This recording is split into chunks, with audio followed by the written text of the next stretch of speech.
Welcome from the Indian Ocean in eastern part of Africa.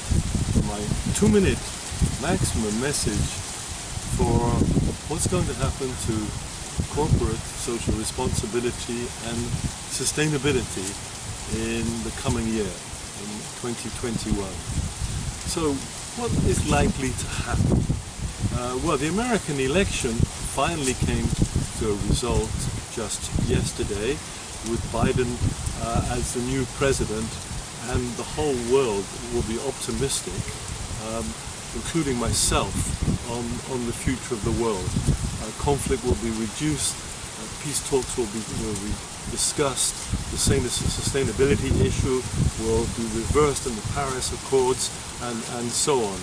Yes, to a certain extent there'll be problems, of course, of overreach, but one huge issue is the whole question of sustainable living in the world. Income distribution has worsened drastically over the last 10 to 15 years, and even in the last year because of COVID. There's now a very, very strong case for workers and poor people to receive a modest basic income every week. Stock markets themselves, on that sort of news, would actually expand quite rapidly, and I think they're going to do quite well this year. There might be some hiccups right now as we see problems with the vaccines which have just come out. Work will change a lot, especially as the application of new technology and where people live is all going to change because of COVID and the results. People will realize they don't need to commute into the big cities anymore. In terms of populism around the world, well, China will continue. It's a communist state. Unfortunately, to my view, it's been incredibly successful in reducing poverty. However, more conflicts are going to occur between China and its neighbors, possibly in the South Pacific. Russia itself has set its course.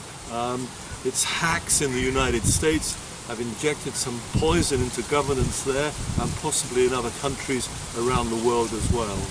The European Union will strengthen as a big trading bloc.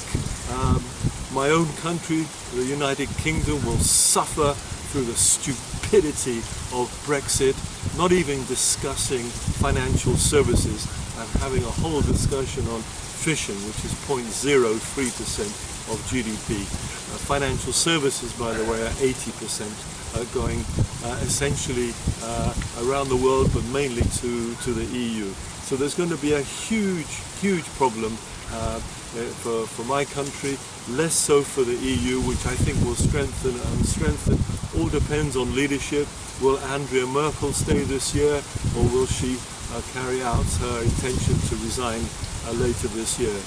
Will Germany now strengthen because it's now the strongest country in the EU, with the absence of Britain to control its excesses? We're not quite sure what's going to happen. I'd watch that space. My next 2-minute video, which I shall do also from around here, will actually focus much more on Africa and what I think is going to happen to this wonderful continent. Thank you very much. This is Michael Hopkins speaking from the East Coast of Africa. Good night.